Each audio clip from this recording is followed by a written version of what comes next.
JPSC qualify करना कोई बच्चों का खेल नहीं है, ये तो सबको पता है।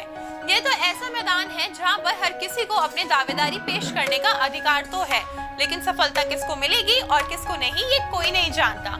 लेकिन किसकी दावेदारी कितनी मजबूत है इसका पता जरूर लगाया जा सकता है, और ये तो हमें पता ही है कि विजय पताका लहराने के लिए सही रणनीति बनाना और उसे लागू करना कितना जरूरी है। नमस्कार, स्वागत है आपका मिशन जेपीएससी के हमारे यूट्यूब चैनल पर। यहाँ आपको मिलेगी झारखंड कॉम्पिटिटिव एग्जाम से जुड़ी महत्वपूर्ण जानकारियाँ जो आपके एग्जाम में सफल होने में काफी मदद कर सकती हैं, और साथ ही मोटिवेशनल वीडियोस भी। अगर आप हमारे यूट्यूब चैनल पर पहली बार आए हैं तो हमारे चैनल को सब्सक्राइब करना ना भूलें। तो चलिए स्टार्ट करते हैं आज की वीडियो।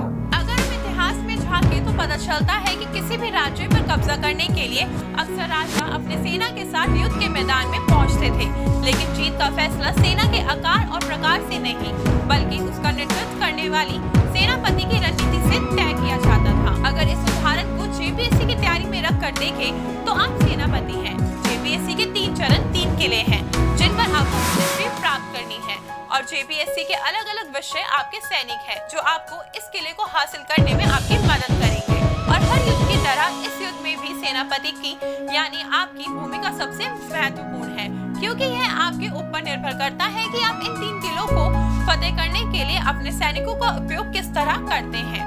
एक अच्छा सेनापति वो होता है जो सबसे पहले अपने विरोधी को जाने, उसकी कमजोरियां, उसके मजबूत को अच्छी तरह से समझे और अपनी ताकत और कमजोरियों का आकलन कर आगे की स्ट्रैटेजी प्लान करे। प्रश्नों की प्रकृति को ना देखना और सीधे किताबों में खोदना पहली गलती है जो जेपीएससी के उम्मीदवारों को करने से बचना चाहिए। जेपीएससी सिविल सेवा परीक्षा पाठ्यक्रम तथा अन्य पीसीएस परीक्षाओं में पाठ्यक्रम लगभग समान है, फिर भी तैयारी के तरीके में अंतर क्यों? ये अंतर प्रश्न पूछने के पैटर्न में है। इस चरण के बाद आपको अपनी तैयारी शून्य से शुरू करनी चाहिए, इससे आप परीक्षा के लिए बेहतर नींव तैयार कर सकेंगे।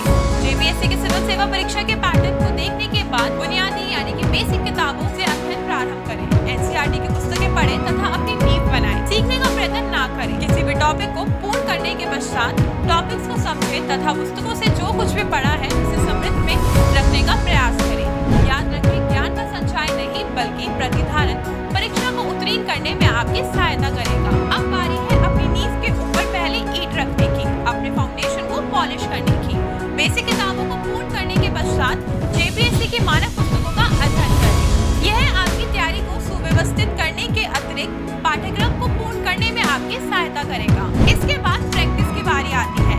इंग्लिश में एक कहावत है, प्रैक्टिस मेक्स यू परफेक्ट। अपनी तैयारी के दौरान इस वाक्य को अपना मोटो बना लें। एक सेनापति को हमेशा ये ध्यान में रखना चाहिए कि पूर्व अभ्यास किए बिना युद्ध के मैदान में सफलता नहीं मिल सकती, इसलिए सिर्फ अंतिम समय में प्रश्नों का अभ्यास ना करें तथा इसे अपनी तैयारी का एक अभिन्न अंग बनाएं। कितने प्रश्नों का अभ्यास किया जाना चाहिए इसका कोई मानक पैरामीटर नहीं है, परंतु ये सुनिश्चित करें कि आप जिस संस्थान का अनुसरण कर रहे हैं उसकी टेस्ट सीरीज पूरी करनी है।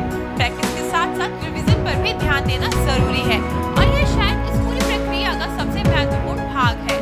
इस अभ्यास को अंतिम समय के लिए ना रखें, नियमित रूप से रिवीजन करते रहें, क्योंकि तैयारी में आपके द्वारा अर्जित ज्ञान की विशाल मात्रा को बनाए रखने में सहायता करेगा। इसके अतिरिक्त टेस्ट का पूर्ण अभ्यास करना ना भूलें। यदि आप सिविल सेवा परीक्षा की तैयारी कर रहे हैं तो आपको इस समय दूसरों की तुलना में अधिक ठोस और स्थिर मस्तिष्क वाले एक कर्मठ युवक का परिचय देना होगा।